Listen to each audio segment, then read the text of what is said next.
the restrictions and everything for the coronavirus. So last year we ended up having it virtually in July.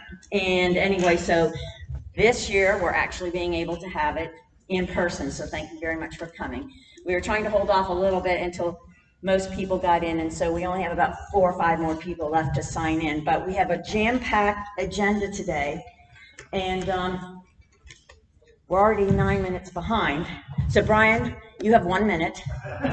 No. But anyway, so just to review the agenda, Brian Wetzel is the CEO of Orlando Health. And I do want to say a huge thank you to him for bringing the little bags that had the little hand sanitizer and everything. So thank you.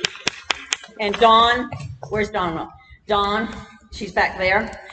She heads up the PR for them. So Brian is going to give us an update on the new Orlando Health Hospital, because a couple months ago, end of January, they opened up the real hospital part, and we were able to take a tour, and it was an amazing facility. So I'm going to be quiet, and I'm going to turn it over to Brian. I'm going to step quickly because I have now 30 seconds or so. Good morning, everyone. How nice to see everybody out here. And I have to say, you guys are so lucky, and you know this, but you're so lucky to live in a beautiful area like this, right? When I make my way from Health Central Hospital or from downtown, if I'm at a meeting and I'm not in a particular hurry, right? I'll take an extra couple minutes to drive through your area here because it is just so lovely. You're so lucky to live in a place like this. And we're so fortunate, Orlando Health is so fortunate to be a part of your community there at Horizon West Hospital. As Lori mentioned, my name is Brian Wetzel, and I support the Horizon West Hospital team as Chief Operating Officer. I've been with Orlando Health. I'm in my 26th year, and I feel as though I've worked my entire career at Orlando Health for an opportunity like Horizon West Hospital, not only because of the great things that we're doing there, but to be a part of a community like this is something very special, right? And we want to present that to you as a community when you come to us for care. Am I standing in the right place? You're good. As was mentioned, we opened up our hospital just about a little over 4 months ago, January 30th. The emergency department has been serving this community for about 2.5 years at this point. But we're so pleased now that we have a fully operational healthcare facility right here in your community, so that you don't have to drive a great distance to get the care that you would expect to receive from a community hospital. I'm so pleased with the performance so far. I'm so pleased so far too. We're so pleased with the response from this community and the care that's being delivered there. We've done a really good job, I think, in getting specialist support. It's a very complex undertaking to open up a brand new hospital facility. So day one, you don't have all the services available that you have over time. But within 4 months now, we've established relationships and have support from specialists in virtually every specialty area. It doesn't matter if it's cardiology, orthopedics, general surgery, nephrology, endocrinology. I mean, we can go right down the line. We just, in fact, last week began neurology services there at your Horizon West Hospital, which is a pretty significant area of expertise now that you can find very close to your home, right? We've served now in the last a little over 4 months over 500 of your neighbors and colleagues and church mates and schoolmates and all those important folks in your life through admissions to Horizon West Hospital. We've conducted over 120 surgeries so far to this point. We've got more surgical specialists coming as well. So we're very excited about the growth and the potential, and by the way, the interest of physicians and specialists to serve this community. Everybody knows about the great things that are happening out here in West Orange County. Well, not everybody, but eventually everybody will know, right? So great things are happening. We're getting great interest.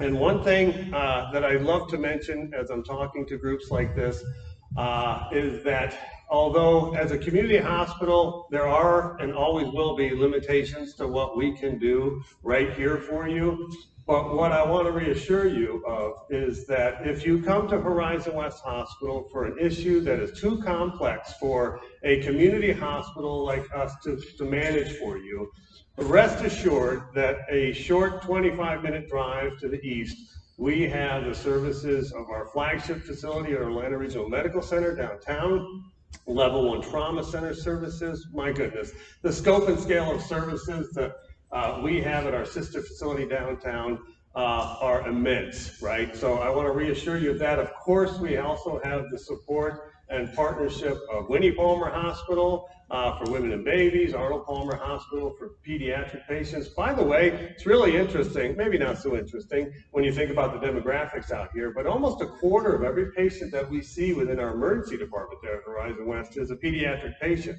And it's not infrequent that we need to transfer those pediatric patients to Arnold Palmer Hospital. The reason why I share all of that is because, as you know, there are limitations to what a community hospital can do. But we have the breadth and scope of Orlando Health behind us for all of those more complex things that you may need. So I've probably already taken too much time. Lori's going to throw her hat at me.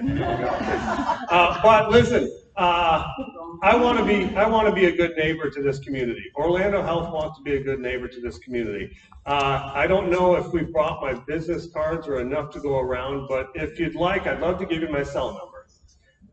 So if you want to get your phone out, if you don't, I'm sincere. I want to give you my cell number. If you have a need, if you have a healthcare need, listen, I've been in the game a long time, 26 years. I've grown up in healthcare. Healthcare is a very complex undertaking. It's very concerning if something comes up and you don't know who to call, you don't know where to start, you don't know what specialty you need. There may be nothing more anxious, frightening, uncertain than having a health emergency.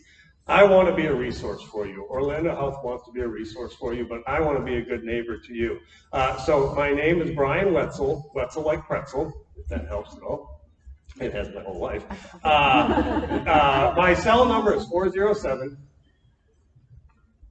407-462-6730. I promise you, if you have a need, you reach out to me.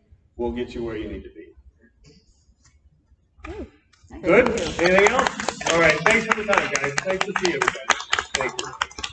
Thank you so much. Thank you. I appreciate you guys coming. And I can attest to the ER. I've been there twice. From the time I hit the parking lot till the time I got back in my car has been under 2 hours. So I can tell you I've never been in and out of an emergency room as quick as I have theirs. Sad but true that I've been there twice. But, you know, keep it in the family. Yeah, you took very good care of me. I'm still alive, so I got that going for me. Anyway, I want to introduce our next speaker is Gary Hansen. He is the stake president for the Orlando West LDS Church, and he is going to be providing an update on their building.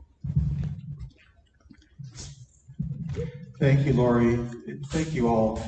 Commissioner Wilson, it's nice to be to you. Thank you for being here. As mentioned, my name is Gary Hansen, and I'm the stake president for the Orlando, Florida West stake of the Church of Jesus Christ of Latter-day Saints. I live in Independence, you know, our family lives here, and I oversee the lay ministry in this area. And we're looking forward to the time that our church building will be able to be built here. So the latest status is it's still in the permitting process. The permits haven't been finalized. We are so hopeful that we'll be able to begin construction sometime this year. And I know there have been some questions raised. I'd like to try and address a few of those. And I and my colleagues in the back, if you would please stand. President Lowe is my counselor in the church leadership. We have Sister Hill, Patrice Hill on our communications board, and Ken Hale, who also helps us with communications. And so we all live right here, and we're grateful to be here. So the things I'd like to just try and address for you is there had been, I guess, some concern that there had been additional changes made. There have been no changes made to the approved commission notes that were back in 2019. So if there's a concern about that, please don't let that be a concern. There have been none. We are eager and wanting to be a great contributor to our community here. And we are a service-oriented church. And so we're looking forward to opportunities to work together to do that. And so I would be happy to take any questions. Yes, please.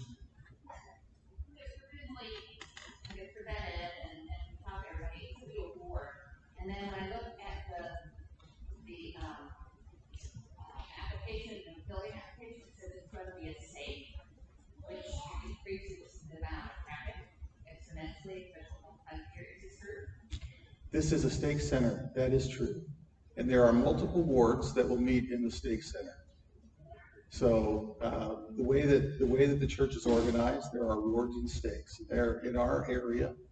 In our stake, there are about 10 units, and we have multiple buildings in the area. And so this building here is a stake center. The way that we handle, twice a year, there are what's called stake conferences. And so that may be what you're referring to. Right, where everybody from all 10 different boards will be coming over a weekend to, I guess, an event or something that's going to be, what, thousands of people coming to the rural settlement? So during the times that we have stake conference, we do convene the entire group. But what we generally do is we broadcast from our location to the other locations. We would not want to be in excess of what would be allowed from an occupancy perspective or anything like that. So they won't all be coming to that building to the extent that it would exceed any ordinance or any commitment that we have made to the. What's the maximum occupancy of the building? 500%? You know, I'm unsure of that number. I have seen 597 or something, but I don't actually know that number. But I can get that number for you. And I just want to make sure that you follow the dark sky lighting and then that big berm that neighboring back on the back side of the property that forward so that it will limit the exposure to the homes that abut the property right behind it. Everything that the church is committed to will be followed. Yeah, that's a little vague because when we did meet with you guys, there was a lot of conversation about dark sky community, but per permitting, from what people have seen online, there's nothing that actually indicates your lighting to tell us exactly what kind of electrical you're going to do. There's nothing, the spire height has been in question. How high is the spire going to be? Well, the spire is permitted to be 55 feet, so that's what it is. Okay. And also the permitting calls for it to not be lit, so it won't be lit. Won't be lit. And then are you still doing a driveway off of Davenport Road and off of Avalon, or? I'm actually unsure of that. I think the concern that you're referencing is that people would use egress through the Davenport Road all the way to Marsh. Yeah. Which is where we have the speed humps to already try to control traffic that's still out of control. So the biggest question was, how are you guys coming and going from this facility? Is there going to be 2 entrances or 1? And where are they going to be located? I don't think your permitting shows exactly what everybody would like to see. So the fact that you guys are still in permitting, what's holding it up? I'm unsure what's holding it up. It's a pretty complex process if you want to see it. I mean, Yeah, so is it because there are? I don't know. I don't know about this. I don't know about the specific case. Just in general, permitting is. But it doesn't. Whatever was admitted as the application, if there's a substantial change to that, it goes back out. Have to go back to public. It can't be done without the same process. Right. And there have been no changes. And I'm somewhat in that business, and permitting across Central Florida, regardless of county, is backed up back. Yeah, we're in construction too. Yeah. But I just wanted to know if it's being held up because things are changing, or? We have made no changes. So. Yes, sir. Question on traffic, I'm not sure if you answered or not, but will the majority of the members be using Avalon Road? In other words, there are a lot of members, will there be a lot of members that come off Marsh because they live off of Marsh, or do you have like segments where everybody lives in this zone because this church is this zone is this church? Yes, so the way the church is organized is by geographic area. And so there will be multiple units that would be assigned to attend here. And they would come from wherever that geographic area is located. And so, can you tell us, are there units off of Marsh Road, or will they all be from Avalon? Yeah, the units haven't been assigned yet. We haven't assigned them yet. So, and there was some comments back at the early meetings, and from what I remember, that it sounded like maybe that the units, the church, the way it's organized, that most of the units members would be coming from Marsh Road, so they wouldn't be using Davenport. That's the first one. The Davenport country. Yeah, I'm sensitive to your concern, and I appreciate it. We would want to do all that we could to try and help alleviate your concern. Now, is somebody going to cut through there? Probably so. People cut through there now. Well, I mean, yeah, if they live on Marsh Road, cut through. So my question is, as you organize who's attending, how many houses members will be off? So I can't answer that question because that's still a very developing area as well. And what is there today would not necessarily be there tomorrow. I think what we would want to do is invite and ask our members to always be kind and courteous and to do the right thing by our community.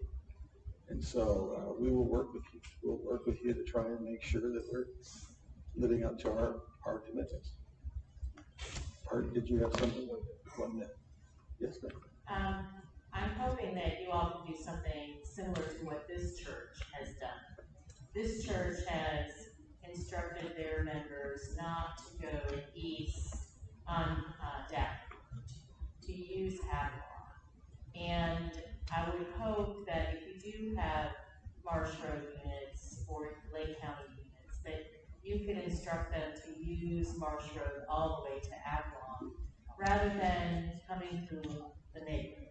Because a large church with lots of members coming on Davenport from Marsh is going to be an issue. The people that cut through now, or, it's just going to add to that. And that is our neighborhood's concern.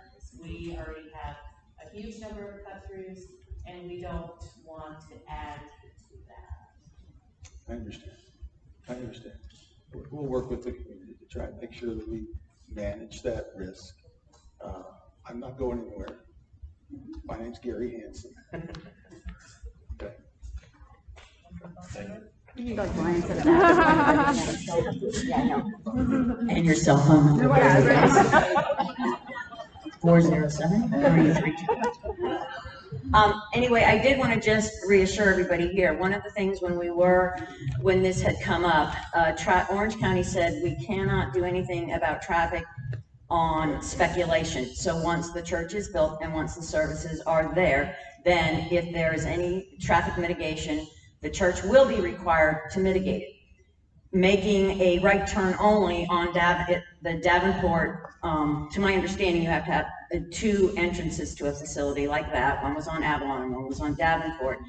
That was one of the very first things that we did, was say, this Korean Presbyterian church, they have no right turn. You have to make a left-hand turn, get on Avalon to go. That was the very first thing that we had said to them, is that we would appreciate if it does become an issue. And the very first thing that we said was right turn only off of the Davenport exit to go to Avalon Road. If the traffic becomes too much, then they would have to get like an off-duty sheriff to direct traffic, etc.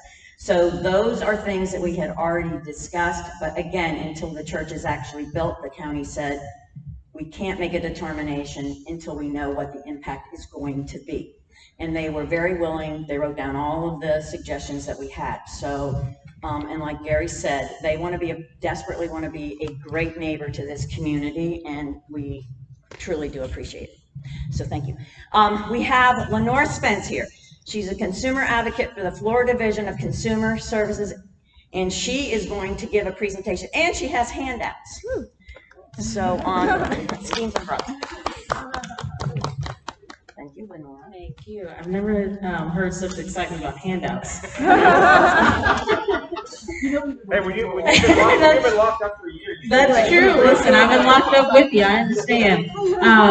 I'm happy to be here. I sent Kathy an email on a whim, trying to get back out there and get a presentation, and she responded. So I'm happy to be here with you guys this morning. I have about 10 or 15 minutes, so okay, 10 minutes, so you might have to grab the hook and kind of pull me away. I can talk a lot. So I just want to tell you guys briefly about what we do over at the Florida Department of Agriculture and Consumer Services. Now, my one disclaimer, number one, am I too loud? Okay, good. My one disclaimer is I don't know anything about agriculture at all. So please don't ask me any questions related to fruits and vegetables. I eat them just like you all do, but that's about all I know. I do know lots about consumer services, though. And so what we do at the Division of Consumer Services is help to protect all of you wonderful people and myself from scams, fraud, identity theft, and things like that. Now, how do we do that? Well, we are a regulatory agency. What that means is we regulate certain programs and companies within the state of Florida, like motor vehicle repair shops. So myself, one of the reasons I got married is because I don't know anything about cars. So anything that goes wrong on my car, I send my husband to the motor vehicle repair shop to get it fixed. But they're known for kind of ripping people off sometimes, right? They can tell you to get repairs on your car that you don't necessarily need, especially women. Let's be honest, they do that because, again, I don't know anything about cars. I'm not ashamed to admit it. So what we do at the department is we have mediators that work with you. Let's say you go to a motor vehicle repair shop and they rip you off. They give you a quote for $100, then you come back and they say, oh, just kidding, it actually costs $800. Things like that. We have mediators that can work with you, help you get your money back, things like that. We also regulate charitable organizations in the state of Florida. We have over 20,000 charities registered in the state of Florida.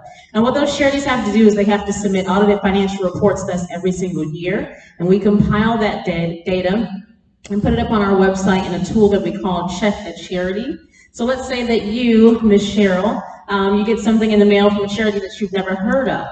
And you're wondering, where is the money going? Is this a legitimate charity? It sounds new, it sounds unfamiliar to me. Well, you can go on our website and put in their name and get some really helpful information. It'll tell you their date of service, it'll tell you their revenue, it'll tell you how much they spend on program services and things like that. But that's always the question, right? If they're asking for $10, well, where is that money going?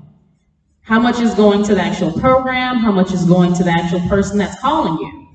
Now, all charities have admin costs, right? And that's totally fine. They have employees, some of them have buildings and things like that they have to spend their money on. But if they're spending 90% on admin and only about 10% on program services, then you kind of have to put your antennas up and wonder if it's a charity you might want to donate to. So we do regulate charitable organizations in the state of Florida. If you have any issues, questions, anything about a charity, we are the agency to call. Now I'm going to... Actually, no, I'll get to that in a minute. I'll touch on identity theft for just a minute. Do we have any victims of identity theft here? Just one? Oh, wow. Do you want to share what happened? The life insurance company that I was with, I did a key breach and they stole my name, address, social security number, date of birth, and it's a disaster right now. Was that recently? Yes.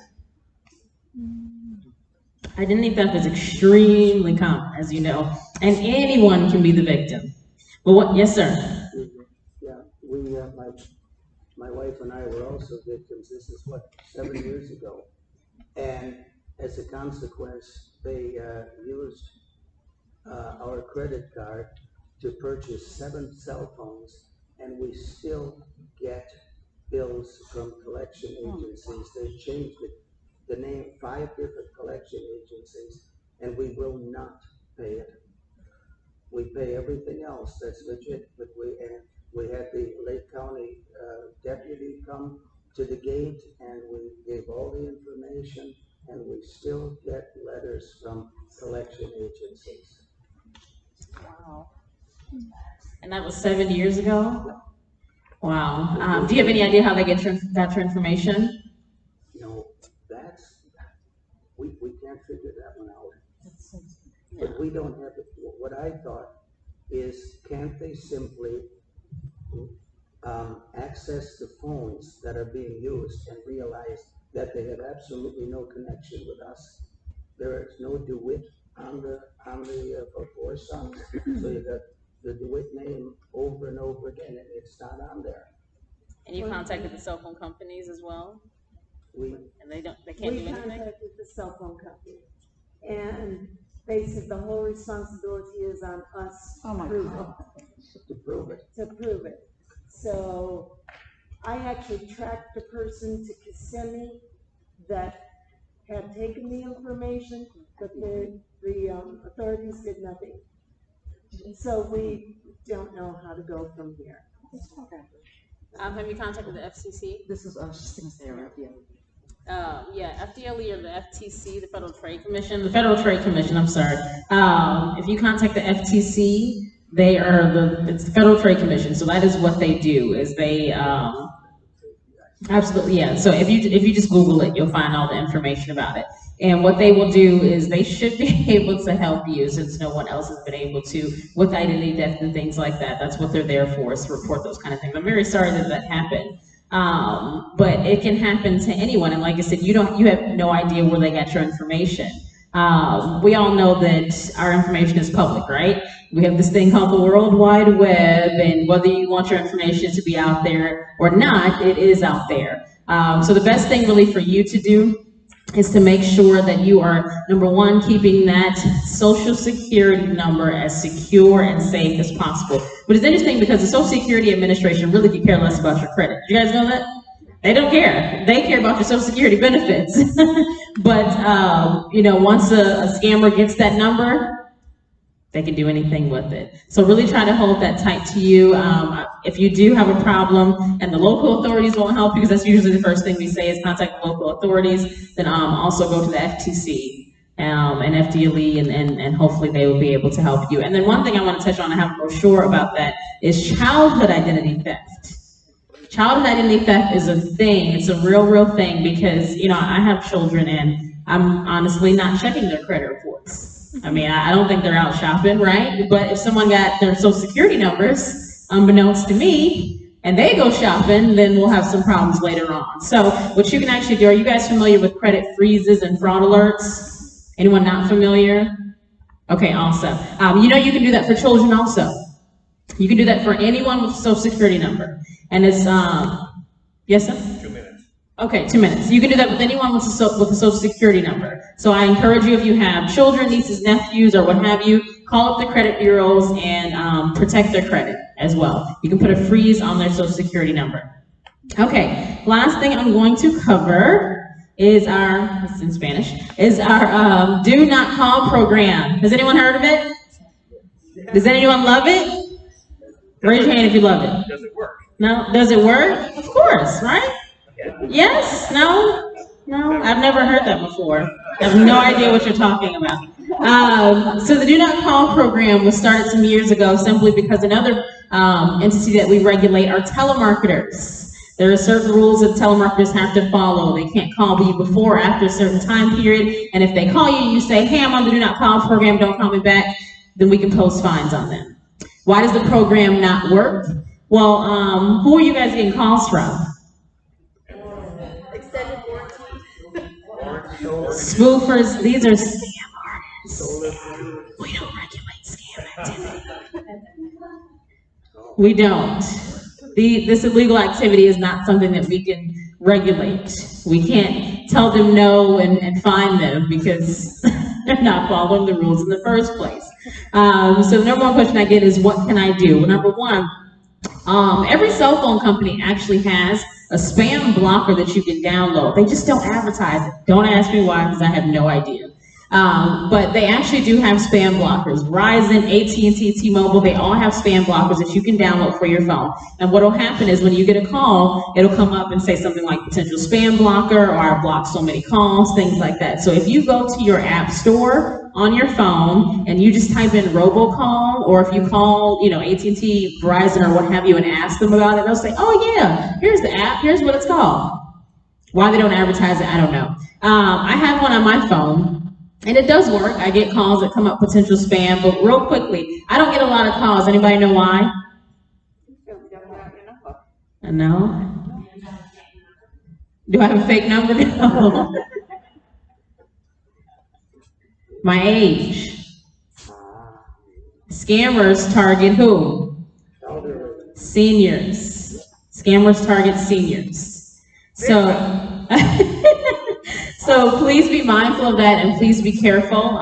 The best thing to do really is to not answer your phone if you're not familiar with the number. They will spoof your numbers. They will call you from your own number, call you from a friend's number, a store's number. If you're from a different state, they'll call you from that local area code's number as well. So really the best thing to do is to not answer the phone if you're not familiar with it, and also download the spam blocker on your cell phone, okay? All right, I do have some brochures. I'll kind of hand them out in just a moment. Any last minute questions? Yes. We used to have to register our number a million years ago. Do we still have to register? You can, but again, she asked if you still have to register your number. Again, the major problem is that they're not telemarketers who are calling, making most of the calls, so it doesn't really protect you. Yes, ma'am. If you freeze your credit, you're supposed to freeze all three of them, or? Honestly, I've heard both. I've heard people say that you call one company and they communicate to the other company. I would do my due diligence and just call all three companies and just make sure that it's frozen on each one. And then when you freeze it, if you have to make a big purchase or anything like that, you just call them and to ask them to unfreeze it for 3 days or what have you, and they can give you a PIN number and we'll go through that process. Yes, sir. Make sure everybody knows that it's fully free. Yes, absolutely. Thank you. Thank you. It's completely free for anyone, any age, it doesn't matter. Yes, sir. One of the best things you can do to protect your social is get it off your driver's license. Florida allows you to have a unique driver's license ID number that is not your social. And anybody who still has their social on their driver's license should get rid of it. Next time you do a renewal, just ask for the Florida unique number. Get rid of your social off your ID. Oh, so that's new to me. I've only lived in Florida, I guess, 10 years or so, so mine is not my social security number. So that's interesting. Thank you for that. I'll kind of mention that along. All right, thank you guys so much. Have a good day. Thank you so much. And if you have any extra ones and can hand them to Kathy on the handouts, that'd be great. So thank you so much on that. And I will tell you, since I have been a recent, thanks to the DeWitts, I know I have at least 7 years of what to go through. But you do have to call. You do have to go online to each one of the credit bureaus. The one says that you can go on one and they'll take care of it. They do not go on each one. Equifax, Experian, and okay. All right. Next, we have our new county commissioner as of December 6th. I think it was when he took office. Yes, or 8th. And Nicole Wilson. And she actually is going to give us an overall presentation of what's going on in West Orange County and address some issues. And then she has from traffic engineering, she brought Masood with her. Planning is Jason Sorensen. Highway construction is Ken Lemming. Transportation is Brian Sanders. County engineering and the director of something, I forget what she's a director of, but Diana Almodovar.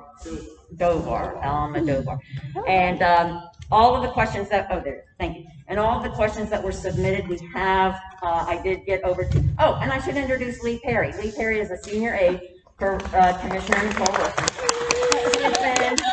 And I really appreciate her because she has been very good about getting all the questions that I had submitted. She actually sent this out to each one of those departments. And so we have the experts here.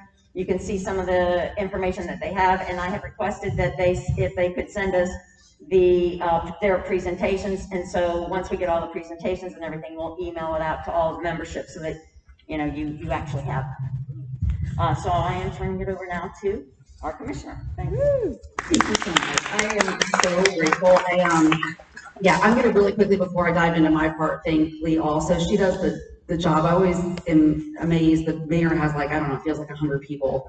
And I have Lee. We have some great interns and new staff member coming on, but it really is the heaviest lift in the county because of the challenges that you all live with every day. So I'm very, very grateful. I'm also very grateful for Lori and for community members that have reached out and communicated with me, and for people who care every day about all these things. Democracy is not a bystander sport. And without participation, ongoing participation, you don't get to make the decisions. And what happens is that the voices in the room are the ones that have vested interests, and you know you have a vested interest, and you know that you are hoping that everybody in the room is seeing things balanced and in a making sure that they're hearing everything out in the community. That's not always the case, and especially in a county as big as Orange County, in an area that's growing as quickly as this one. I think people unfortunately equate Orange County with just the city of Orlando. And, you know, Orange County is huge and diverse, and District 1 to me is the most beautiful, you know, it's my home. This area, I jumped into this not because I wanted to take a salary cut and then, you know, get yelled at every 2 weeks by people who don't like our policies. I did it because I love this community. And I was very concerned about the loss of natural spaces, and I was very concerned with the quality of life. I was concerned with the way that citizens were being heard. I was concerned about transparency. So those were all things that really drove me into this position, but it's a really new position for me. So I'm going to continue to need the dialogue, and that is true for our business community, for our citizens and residents, from our retirees, from our students. And so I really appreciate all of the contact that you all have had to date and ongoing. I know that I don't know a lot about a lot, and I'm learning every single day. I learn from our residents, I learn from our staff, and you know, I am guided ultimately by our Constitution, and then the state Constitution, and then what's in our code and in our comprehensive plan. Now, those last two things, I kind of want to gag when I say that I'm guided by them, because our Orange Code and comprehensive plan are not easy documents to read or understand, and they're currently actually being updated. And so what I want to do right now, while I have everybody here that's interested in these issues, is let you know that within the tenure that I'm here, there is an update going on, all right? So if you've heard Vision 2050, it sounds very fluffy. It really literally is the update to the document that tells us how our planning and development goes, right? So what I want you to do is, when we come out of here, go online and Google Orange County, Florida, Vision 2050. You'll see there are presentations that were made to various regions in the county. I thought they called them markets. I believe they call them markets, right, in the planning department. So it's not a perfect overlay to what you think of as my district or one of the other commission districts, but you'll be able to identify at the very least what is currently in the comprehensive plan, and then what they're asking for as far as what the vision is coming. And this is where hearing from everybody here is going to be really critical. I want to say that every 2 weeks we have an opportunity to look at things that are in the process, and I really try very hard to hear all the parties and hear all the voices, but so much of this process is over years and years and years and years and years. And so hearing your voice now, moving forward, gives us a very, very unique opportunity to make a difference, not just tomorrow and the next day, but for your children and your grandchildren. So please stay engaged. Vision 2050, I think it's a tremendous benefit for us to be able to jump in, knowing that we're doing it virtually right now. I want to give some quick points, really kind of broad Orange County thoughts before I walk out of here, since I'm holding my mask in my hand. If you hadn't heard, yesterday, we hit that 60% mark of vaccinated in Orange County. Our positivity rate is the lowest it's been since the start of the pandemic. So the mayor did lift all mandates, and we are basically asking people just to be really respectful of businesses. If they decide, because of the comfort level of their clients or their employees, they can still ask people to do whatever they want, right? It's a private business. So if they're asking, then respect them. And then, you know, I really want you all to understand, people have been alone for a long time. There are people that are still uncomfortable with this craziness that we've got going on here, humans in a room. I'm so excited about it as an extrovert. It's been really tough, but I just want us all to be really kind to one another in the coming days and months. I know it's going to be a challenge. There's some really great economic news that we got yesterday as far as the employment rate. You know, we were, our unemployment rate had reached a record high this time last year. It is now down under 6%. The airport saw more visitors than any other airport in the state the last couple of weeks. So there's been some really great indicators that the things that we were relying on to really fund some of the infrastructure that we need, we're going to see back. so that that burden doesn't fall on us every day. And then if you all want to come up and maybe do quick introductions, if that's okay, I'll just pass down the mic. Thank you all for being here. I'm very, very grateful. This is the College of Orange County right here. You know, when you come in, it's a whole new education. So I really am grateful. I really appreciate it.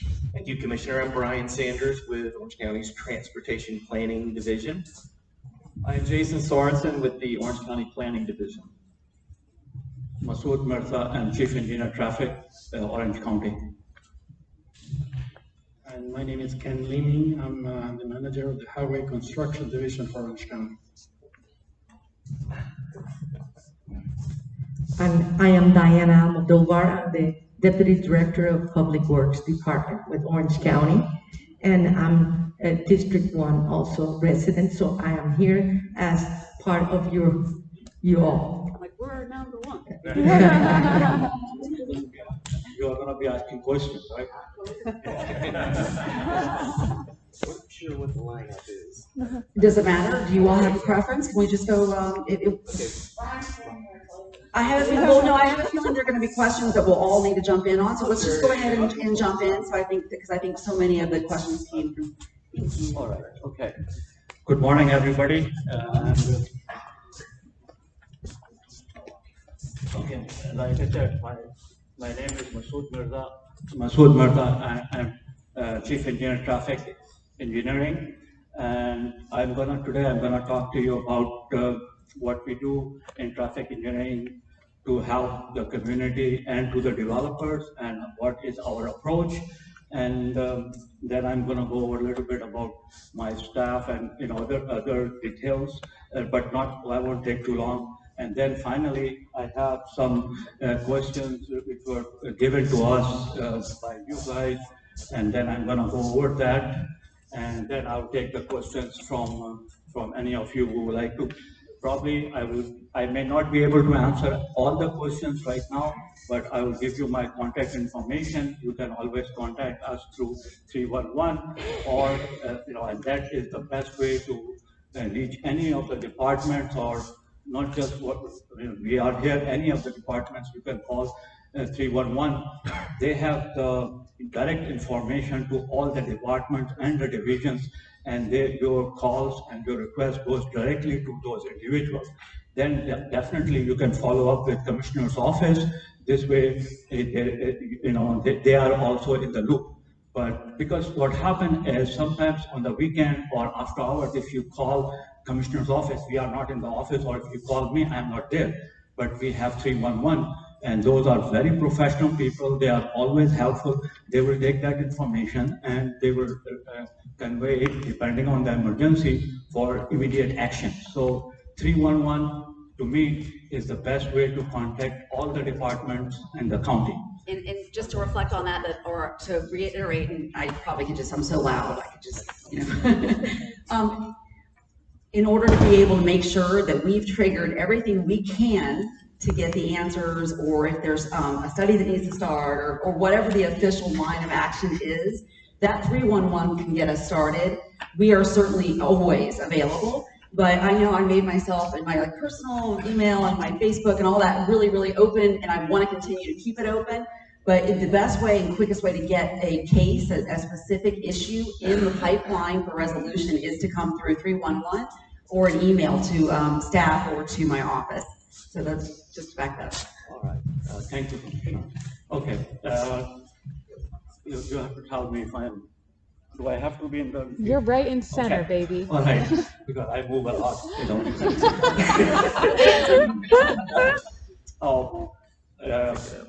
as a chief engineer, I manage 4 groups. All of them are geared towards serving the citizens and the developer community, because those are the 2 things which are the most important from the county's perspective, that we serve the community and we serve the developers. So at the 4 groups I manage is, first one is traffic calming, which is basically when you call somebody, when you call us, you have a request or you have a concern on your local roads that somebody is speeding, somebody, too many trucks going through the neighborhood, and speeding, what we were speeding, trucks, and people, people not parking properly. That's the group which take care of those things, and they have tons of measures which they can do to fix those problems. Just like anything else, there are certain things which we can or cannot do on local roads. So just keep in mind, because sometimes people ask specifically, I want speed hump, I want this. Speed humps, just like anything else, is not good for all the solutions. It does not have everything. So we have to be careful when we provide traffic calming in the neighborhoods, because there are some secondary effects which we have to take into account. Second group which I manage is traffic engineering, which deals with the development and review and the signals and signals, like you see, or there's, when there is a need for a signal, then they come to us for, for designing the traffic signal timing and how it will operate. So that's what we do. And the third one is studies, because if there is a need to do a more detailed evaluation, that group takes into account and get into it, and they do the studies. And the fourth group is the supporting group, which provides supports to all these groups. Basically, the way we operate, we have three levels. The way we work is safety is our number one. We will not sacrifice the safety of all the users, not just the vehicles, bicycles, pedestrians, citizens, pedestrians, anybody. We will not sacrifice that. That's number one. Second thing is efficiency. We have to keep the system efficient to make it work and to provide the best level of service, to move the vehicles, to move the pedestrians, to move the golf carts. That's number two. Third is the safety, efficiency, and inconvenience. Sometimes what we do, I'm gonna be honest about, sometimes what we do create inconvenience to some people. That I'm sorry, we have a hard stop at 10:30, and Lori wants to make sure people have a chance to ask questions. So I didn't mean to cut you off, but I just want to make sure everybody has an equal chance to share, because it's already past 10. Okay. that's what I was afraid of. I like to talk. So anyway, okay. So anyway, so these are the orders. Sometimes we do things which I'll be honest, that sometimes we do which cause some discomfort. But believe me, it's not our intention to make your or anybody's life miserable by making your driveway right in, right out, or to say you cannot have a driveway here. That's not our intent. Our intent is to keep safety and the efficiency of the system. That's how we do it. Okay, since I've been told to cut my conversation short, and so what I'm going to do is directly dive into some things which we have been requested to look into. The one thing we have been asked to look into, there is some weight restrictions on some of the roads, and then on those and the approach roads to those arterial need some additional signage to warn the drivers that there are some restrictions ahead. In order for us to do it, we have to evaluate because all our signs, signals, and pavement marking are mandated by federal and state rules and regulations. One of the, without going too much in the technical aspect, one of the documents called Manual of Uniform Traffic Control Devices. It's a federal document which tells us how to install, what to install, and what not to install on any state, on local, state, or county roads. So I will look into it to see what I can do. So that's the next one is you have a very sharp curve, which somebody called it dead man's curve, which is not the dead man's curve. I think which is right here somewhere. And there are a lot of I know traffic safety devices already there, but we can enhance that by refreshing the rumble strips or providing some in-pavement markers, so when at night when people are turning, they know where the edge of the road is, where they know where their inside lane marking is, so they can stay in their own lane. We can do that, and we can also look into see if there is there is some need for any street lights or something that we can look into it. I'm not promising the street light, which is not in my control, but what we can provide some additional signage, we can provide some additional pavement marking to make that area a little bit more visible. So as far as having the dead end sign, definitely we can do that. We can relocate it to more visible location. Okay. And horse rider signs, we have to look at it, because if you are just looking for a sign, and you guys can talk to, email me after, if you're just looking at a sign to identify there is horses traveling, that's one thing, which is much easier, we can say presence. But if you are trying to identify where the horses are going to cross, or this is for safe for the horses, that's a total difference. So I need to understand a little bit about this particular item. I know I'm trying to rush through it, but I've been told. If there are any questions from the audience, or what we can do is maybe go on down the line, and if there is anything at the end that hasn't been addressed, then we can kind of shoot for whoever may have an answer, and if not, we will make sure we get contact information and continue the dialogue. Okay, with that, thank you. Thank you so much. Thank you. Thank you, Dr. Garza. I appreciate that. Very important job that these guys do, keeping everything safe and moving. I've got a PowerPoint slide, 20 slides, I got to rip through them. And maybe in the back, you might not be able to see the lines as maybe I should have used lime green or something like that. But what I'm going to talk about are the county roadway projects in Horizon West and surrounding areas that we have planned and programmed. Real brief on the expressway project from Lake County into Orange County, and then just one slide on what Lake County's planning on their side. Please switch to the next slide. You got my technical team over there. Thank you, Pastor. Appreciate all your help. Okay, so focusing on 545, we're going to talk about the northern segment, which is from the Turnpike to 50, the Village H segments of 545, and Village I segment, which includes Fleming's, the Town Center area of 545, which includes New Independence Parkway, and then we also have a south segment outside the Horizon West Village down to 192. This will all come together, you'll see. Also want to talk about Schofield Road. Next slide, please. Also the asterisks denote partnership projects. There's developer financed projects, and then there's straight county funded projects. So the asterisk denotes the partnership projects. Talk about what's going on with Hartsog Road, Tiny Road, Fiquette, and Rings Road. Next slide, please. So the county has a long-range plan where we've delineated what roadways in the future are going to need additional capacity.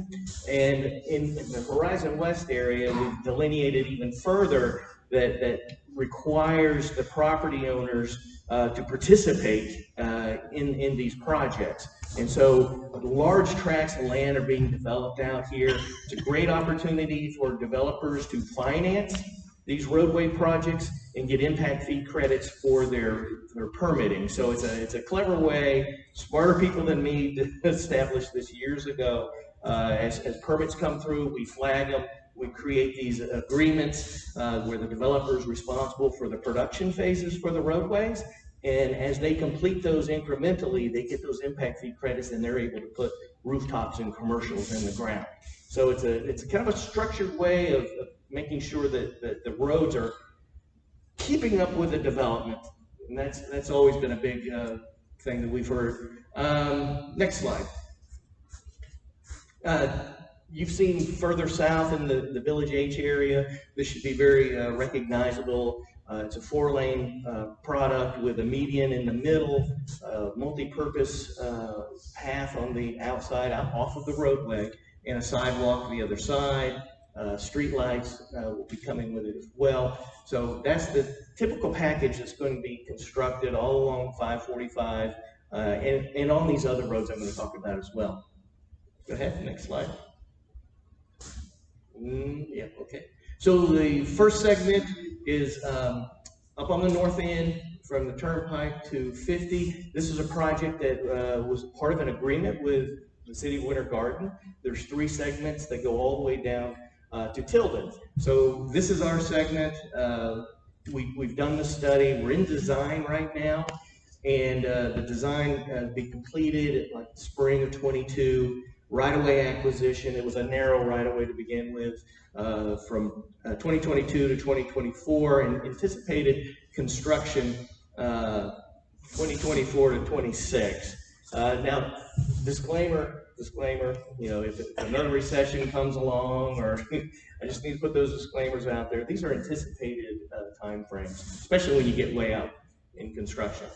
Next slide. The town center. So we've got 5 roadway segments, and I'm starting to move down 545 from north to south.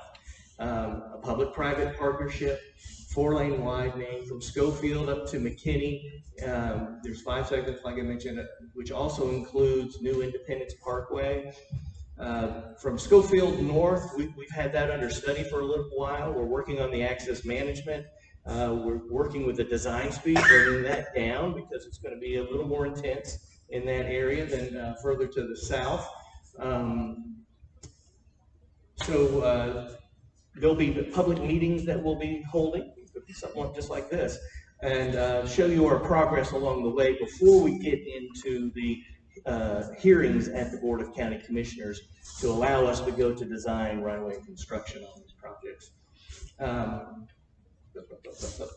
Okay, I think we're pretty good. Oh, New Independence, we're just now starting that one, and that's going to be a connector that goes all the way out to 27. I've got a slide at the end that kind of illustrates the east-west connectivity that's going to be coming. So go ahead, next slide. Right there at that area, Schofield Road is on our plan. Not a lot's going on right now. There's an agreement with CMEX in Lake County to bring that project forward, and it does have connectivity. It's a little hard to see. That blue line area down there is the CFX Road expressway that's coming. There'll be some connectivity to Schofield Road, and there's a north-south road called Valencia Parkway, which it will also have connectivity to as well. Next slide. All right, in Village H, that's the one that's under construction right now. There's 4 segments. We have Ken Leeming here as well from Highway Construction. When we get to that point of questions, anything Highway Construction, he's the guy for you. 4-lane widening. Segment 1 is we're acquiring a piece of the landfill right there just south of Schofield Road. And the other segment's about 85% complete overall. Anticipated completion September 21 this year. So next slide. Village I, public-private partnership. There's a new realignment of Hartsog Road. That's the southern limit of this project up to Water Springs Boulevard. There's 6 segments, which also includes Fleming's, which is another east-west connection over to US 27. That'll complete the 9-mile connection of that roadway from 27 all the way into Buena Vista Drive. That's an important project right there. Yeah, we're pretty close to coming out to the public. You'll probably get invitations, notifications from that one. We're pretty close to presenting to the public there. Next slide. All right, Western Way, maybe some of you have traveled on that. That's the partner to the Fleming's Road project. Reed Creek and Disney opened that in 2019. Next slide. Okay, County Road 545 South. This is a CIP project. That's the one the county funding itself. Going from the new Hartsog Road connection, you kind of see it coming in from the east over there, all the way down to US 192. So basically, we have walked all the way from the town center all the way down to the county line. There's a lot of energy. Even through the pandemic, we never slowed down in production of these projects. And each one of them has their own little delivery schedule. Okay, next slide. Hartzog Road, New Hartzog Road, public-private partnership, 4 lanes. You can kind of see it through the bushes. They haven't actually come all the way out to 545 right now. They're doing a lot of earthwork, about halfway finished. They'll make that connection in this summer in August. So they got a lot of work to do. I'm hoping they're going to hit that. But it's pretty rough out there right now, but without traffic on a roadway having to maintain, those projects go much quicker. Okay, next slide. Tiny Road, this is another CIP project. We're funding that one. Goes from Bridgewater Middle School up to Tilden Road. Pretty well developed on the east side. We've got all conserve on the other side. We're trying to encourage traffic to utilize that Hamlin Groves Trail project that is recently constructed. Trying to protect the school area and the crossings there. We're going to have a different product south of there. Because many years, the traffic was going all through that neighborhood trying to get into that Horizon West area of the town center. So that's under study. We'll come out to the public as well. We're just getting that one started. I think we'll be done with the study next year. Next slide. We have an ongoing intersection project at Tilden and Tiny as well. It's a federally funded project. We get funds through Metro Plan Orlando. Lots of federal funds we've processed. Adding a westbound left turn lane, a northbound left turn lane, a new traffic signal, and we're going to need a stormwater pond. And that's kind of the setup there.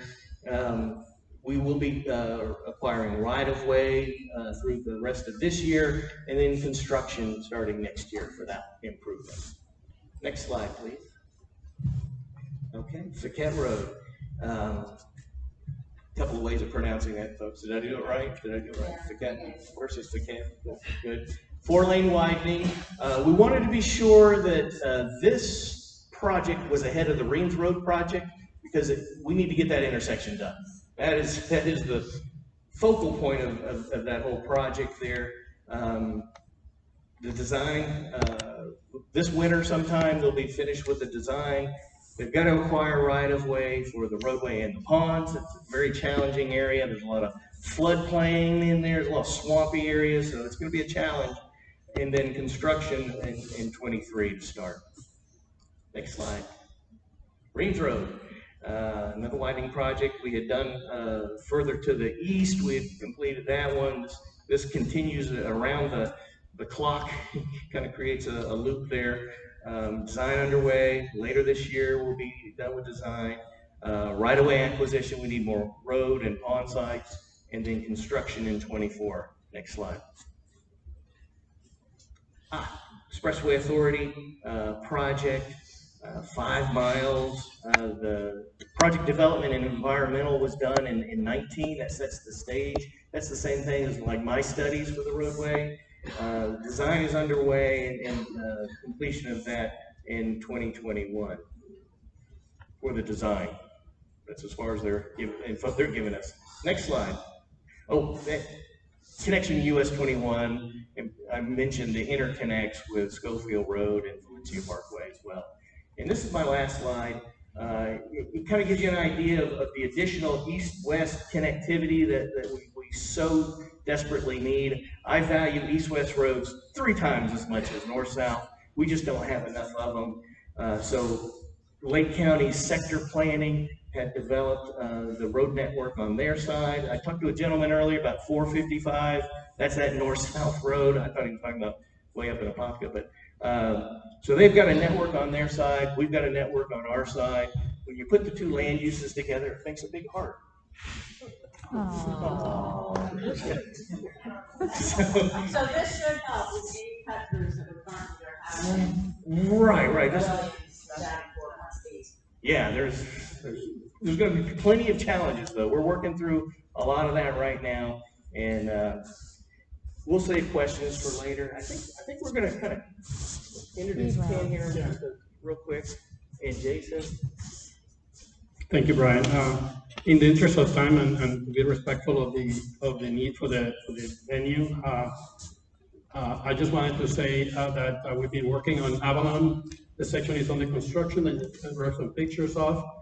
It's been a total of about $15 million project, and it's been done in phases. We've had a lot of challenges, and I wanted to appreciate everybody's patience with this project. I know that it's very difficult to go through a construction site, a roadway construction. One of our biggest challenges building roads is that we build roads because they're over capacity. And we also need to build them while that same capacity is using the same roadway. And we're almost kind of on top of each other. And we have to build one side, install underwater, stormwater systems, keep the roadway traffic in the existing alignment most of the time, and then we switch them. Those switches can be abrupt, and it's very difficult to avoid that. There's some drainage challenges where you're building half of a road and you have the existing on the other side. There are some drainage, challenges. There's visibility challenges. We don't have lighting yet. So patience on everybody's part is really appreciated. And we try our best to maintain safety. We have tried to slow traffic down through the segment in many ways. We have explored all the options that we have at our disposal without putting speed humps, like Masood said, that they're not always applicable, and certainly they wouldn't be applicable along this corridor. But we are nearing completion. We expect to be done with the entire segment in September of this year. We are entering the rainy season, so that presents all the challenges. So if you see us working beyond September of this year, it may be because of the rainy season. We have had quite a dry May, and June starts to look more like the normal pattern, especially this week. So we got to get ready for that. But I don't want to take more time. I mean, my name is Ken Leeming. I manage the Highway Construction Division. And if you have any questions, please make sure to reach out to me. Thank you. And here's Jason. He has handouts. Again, my name is Jason Sorensen. I oversee the team that does rezonings and small-scale future land use amendments. Those are the future land use amendments that are under 10 acres. John Harbalis with my team, he has handouts. If you don't have this, please raise your hand and John can come by and give you one. What this is everything you need to know about your community and how you're protected. This is all the policies and the design guidelines that apply to your community. This map shows the outline of the rural settlement. Predominantly, it is 1 unit per 5 acres, and that is one of the policies. It should remain 1 unit per 5 acres predominantly. And so I'm really, just take a look through this. I don't want to go through every policy. If you have any questions, let me know. But again, you guys are very protected. This is everything you need to know. And we're going to hand this over. And just as an FYI, like we had said earlier, is that all the presentations and everything and their contact information, we will email that out to you all, okay? So that you'll have it. Are those questions, or are you waiting? Oh, okay. You want the handout. All right, Cheryl needs a handout. Rose has a question. So, in looking at 545 from Highway 50 to 192, it looks to me like it's going to be 4 lanes from 50 to Tilden, 2 lanes from Tilden to McKinney, and 4 lanes all the way south. So what kind of mitigation is there going to be when it goes from 4 lanes down to 2 lanes through the rural settlement, and then the other way coming from the south? Okay, so everybody heard that? What's the plan all the way through? So like I had mentioned, Winter Garden has the responsibility of 4-lane their piece. That gets you down to Tilden and turn the corner a little bit. And then there's a segment from there down to McKinney. And I didn't speak about that. Well, it was a self-preservation mechanism. But we do have that segment on our long-range plan. However, there's no developers that have influenced that segment enough to generate that improvement. Okay, we don't want to. Well, there's a way to safely manage traffic, even 4-lane traffic. As I mentioned, we were able to crank down the design speed through the town center, calm that down. There's other techniques with geometry and other things that we can manage speed and volume at the same time. And then the transitions between the 2-lane sections and the 4-lane sections, we look at that very carefully. There's engineering criteria for very long tapers and transitions, and so all of that's going to be followed as we go through the production of all of those road segments. Because we're not necessarily, well, speaking for myself, sorry, I am not interested in 4 lanes through the rural settlement. Neither am I, especially on horseback. Okay. Okay.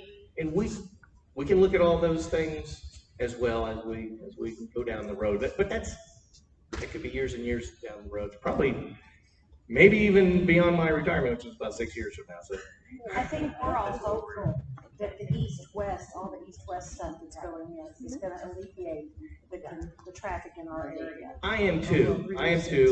But this is why those, when we get the notices about, when you say, oh, this will include a public, that's when, because I agree with you, and if anyone's tuned into meetings that there's a roadway study that comes up, my first question is, if we're going through neighborhoods and we're going past schools, why are we getting wider? We could slow it down and figure out a way to keep moving without getting wider and making, because you can't safely cross a certain number of lanes. Right.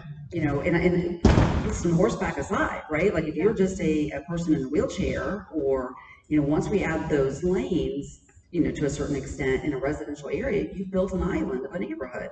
So that's my biggest concern. And since we got here, and I know I probably really get on their nerves, but I'm like, why aren't we doing more roundabouts? Why aren't we doing more, plantings and medians to slow down? So, because that visual obstacle of a large tree and a median actually does, for whatever reason, people don't see I-4 because you're in a neighborhood. So these are the things that every opportunity I have.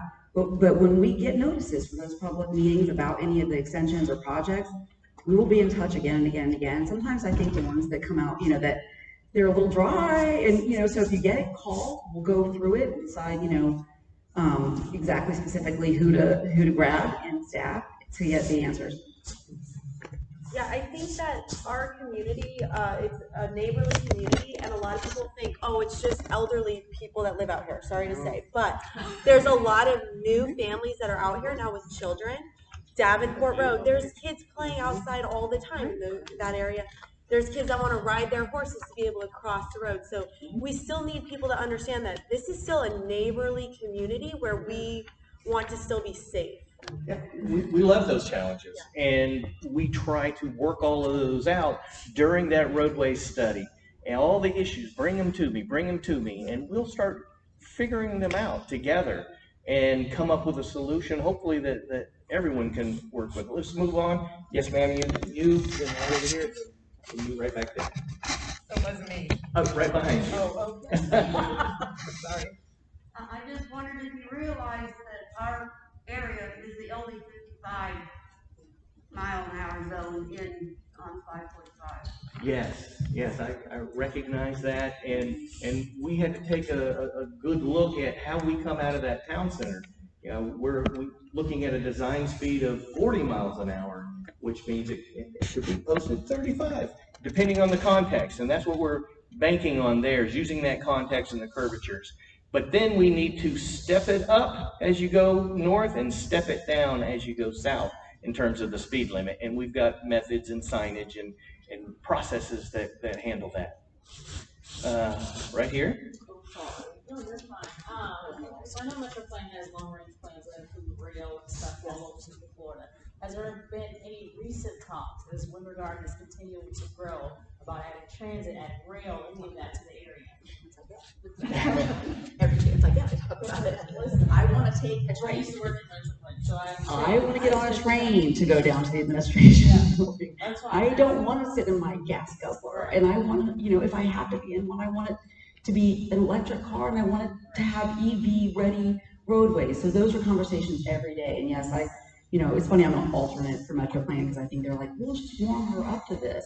But I go, even if I'm not being called, because I think the conversations of multimodal are how we get there. But have we gotten beyond the conversation? Yes, and yesterday as part of the State of the County address, there was a conversation about going back to talk about transportation, sales tax initiative, and how we're gonna try to hone in on things that aren't just, adding those lanes and trying to make sure we're moving people in a rapid transit way, in a very thoughtful way, east-west, north-south. I'm also very conscious of our north-south, east-west issues. And, there is an opportunity because Brightline is doing high speed. This isn't a government, Brightline's private, and they're doing high speed. But what that provides is really some structure and some conversation about those depots, the transportation depots, and where we can partner with them. So that to me is the future that I'm really a high on my list of goals, is to try to get us off of it. If I may add to what Commissioner because what Commissioner is saying is there is a lot of work being done on the technology solutions to address the capacity and the use of the transportation system. So if we are not just concentrating on building brick and mortar, building new roads, we are looking at how to optimize the existing facilities to the best way. And this, and one of the solution is to have some kind of technology solution, maybe mass transit, maybe use of electric cars, maybe use of signal timing to the best, so we can extract the most efficiency out of it without, impacting the neighborhood, without, but again, keep in mind, there is always a limit to those things. End of the day, we are growing, which is a good thing. Orange County is growing, so with the growth, the challenges comes in. It's not just the traffic, it's the impact on the resources, water, drainage, air quality, noise. All of those are going to be challenges which we have to deal it at some point in time. And the mayors and the commissioners, they are on top of it, and they are aware, and they are helping, and they are giving correct directions to the staff. I don't know if we can go back to the slide that shows the road concept for the wider road, and I know that this is specifically a wider road, but there's something you'll notice that is very different from the, Orange County roads of the past, which is hang on a second, the consideration for pedestrian and bicycle. Okay, there we go. So anyone that's ridden a bike and thought that little stripe that's on the side to protect you is the most terrifying thing you've ever, and like I said, I can't even imagine with a horse what your challenges are. But what you can see is that, the evolution of these thoughts is, if we're building communities where people can walk, bike, and ride whatever they need to that gets them out of the car, we need to make sure we're providing that in the design structure. So, compared to the old, sort of the old existing design, this has a different look to it. And even, I know it's not the answer to everything, obviously, but is, trying really hard to make sure that we're not saying that a bike lane is that stripe that's huge. Yeah, we do a lot of intentional things in these cross sections to slow the traffic down, narrow the lanes, median. You were back there, had a question. I have just want to mention that can you consider us, the agricultural side, the question people that live in the community. This is why we moved out here, to have the freedom to ride, to have the freedom to have ownership on the side of one safely. And we still have some speeders, we still have some unconcerned drivers on our road. I'm sure I've lived here for 12 years. I'm sure the shortest one that I've lived here. I have people that have lived here 30 plus years, and I'm sure they want to be considered that too. This is why I live here, to stay safe with my horses, and I'm seeing that that's not being considered either. So I would like to bring that up and make sure that we are being considered as well. So as well as the young families who are moving out here with their kids to have the lifestyle. I have my child is 28. She moved out already. But one of the requested from my website to have a safety, just a reasonable basis. Absolutely. Well, I was gonna say, and I'm so loud, but I don't know. And they're not here today, but they're, I mean, all over the district, we've had conversations about kind of hotspots of concern that we've looped in the sheriff's department and really been able, and best foot forward, which is specifically a non-car rider pedestrian bike safety initiative to really look at some of the hotspots. So if we have an opportunity to kind of just make sure we're identifying exactly where you want some more enforcement, we can absolutely loop in the sheriff's department and get that. And I know that's not a long-term solution. I know that we have to design ourselves, but short-term to make sure that the message is clear, that this is a residential, this isn't a rural, there are bikers and horseback riders and yeah, and that needs to be enforced. I mean, that's so. We're at time now, right? 10:30. Yeah. And we can talk a little bit more outside if you want to gather around us. Yeah, because we're running out. We got 1 minute to get the rest of it. But what I wanted to say is thank you guys so much, and I do know that they're going to be able to. Can you all stay a little while? So if anybody has any questions of them, then they'll be able to do that. So I know basically every speaker that was here, with the exception of one, which was Brian Wetzel, because I think they did have to go. We'll have a few minutes left that we can do this. And I hope this is the beginning of many of these. So yes. My biggest fear is showing up to something like this and there not being anyone in the room. So having you all here and engaging to me is like, it gives me motivation and hope and that we can collaborate and keep doing this to make sure that any decisions that are made are in the benefit of the community. Perfect. Thank you so much. I really want to thank Commissioner Wilson and Lee, Terry, for helping us get all of these speakers on the things the questions that you all had submitted to us that you wanted answers for.